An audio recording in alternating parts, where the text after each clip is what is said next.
और अफगानिस्तान में तालिबान के कब्जे के बीच अब आर्थिक संकट से निपटने के लिए रणनीति पर काम किया जा रहा है। तालिबान ने भले ही हुकूमत हासिल कर ली हो, पर अब अफगानिस्तान जैसे बड़े देश को चलाना तालिबान के लिए आसान नहीं होगा। एक रिपोर्ट देखिए।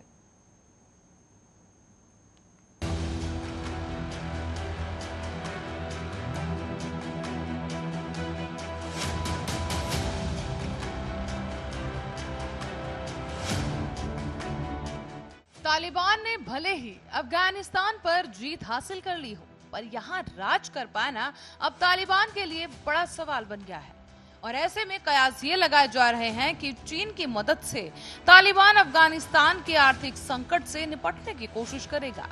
तालिबान के प्रवक्ता जबीउल्लाह मुजाहिद ने कहा कि अफगानिस्तान से अमेरिकी सैनिकों की वापसी और देश पर कब्जे के बाद तालिबान मुख्य रूप से चीन से मिलने वाली मदद पर निर्भर रहेगा। जबीउल्लाह मुजाहिद ने यह भी बताया कि तालिबान चीन की मदद से अब अफगानिस्तान के आर्थिक संकट से निकलने की कोशिश करेगा। दरअसल तालिबान ने 15 अगस्त को अफगानिस्तान की राजधानी काबुल पर कब्जा कर लिया था, पर इसके बाद से ही अफगानिस्तान की आर्थिक स्थिति काफी खराब हो चुकी है। तालिबान में कोहराम के बीच हाल ही में अफगानिस्तान में रह रहे अपने नागरिकों को दुनिया के कई बड़े देशों ने वहां से बाहर निकाल लिया है, पर काबुल छोड़ने के साथ साथ पश्चिमी देशों ने अफगानिस्तान को दी जा रही आर्थिक मदद पर भी रोक लगा दी। ऐसे में अब तालिबान को चीन का ही सहारा नजर आ रहा है। जबीउल्लाह ने बताया कि चीन हमारा सबसे महत्वपूर्ण भागीदार है और हमारे लिए एक मौलिक और असाधारण अवसर का प्रतिनिधित्व करता है। इतना ही नहीं, चीन अफगानिस्तान में निवेश और पुनर्निर्माण के लिए भी तैयार है। जबीउल्लाह ने बताया कि न्यू सिल्क रोड एक बुनियादी ढांचा पहल है।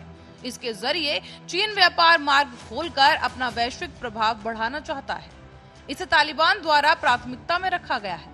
उन्होंने कहा कि देश में कॉपर की खदानें हैं जो कि चीन की मदद से दोबारा आधुनिकीकरण के बाद संचालित हो सकती है। चीन दुनिया भर के बाजारों के लिए हमारा पास है। मुजाहिद ने यह भी स्पष्ट कर दिया कि भविष्य में महिलाओं को यूनिवर्सिटी में पढ़ने की अनुमति दी जाएगी। साथ ही उन्होंने कहा कि महिलाएं नर्स के रूप में, पुलिस में या मंत्रालयों में सहायक के रूप में काम करने में भी सक्षम होंगी। हालांकि उन्होंने इस बात से साफ इनकार कर दिया कि महिलाओं को कैबिनेट में जगह मिलेगी। तो वहीं यूएस एशिया प्रोग्राम के जर्मन मार्शल फंड के सीनियर ट्रांसलाटिक फेलो एंड्रयू स्मॉल ने कहा कि अफगानिस्तान में चीन की भागीदारी राजनीतिक स्थिरता पर निर्भर करेगी। उन्होंने अल जजीरा से बातचीत में कहा कि चीन बड़े पैमाने पर मदद नहीं करता, ये शर्तों के आधार पर सहायता प्रदान करेगा। साथ ही चीन मानवीय सहायता तो प्रदान कर सकता है, लेकिन नई सरकार को आर्थिक संकट से उबारने वाला नहीं है। उन्होंने बताया कि चीन कुछ छोटे पैमानों पर निवेश कर सकता है, लेकिन लंबी अवधि के लिए निवेश देश में पर्याप्त स्थिरता और सुरक्षा पर निर्भर करेंगे, ताकि ये आर्थिक रूप से विकास के योग्य हो सके। बहरहाल इस बात में कोई दो राय नहीं कि तालिबान को अफगानिस्तान को चलाने के लिए पैसों की सख्त जरूरत है, लेकिन अफगानिस्तान की 10 अरब डॉलर की रकम तालिबान को आसानी से नहीं मिल सकती, क्योंकि द अफगानिस्तान बैंक ने ज्यादातर संपत्ति अफगानिस्तान से बाहर रखी है और अफगानिस्तान में सरकार का ऐलान करने जा रहा तालिबान चीन की आर्थिक मदद से देश चलाने का ख्वाब देख रहा है।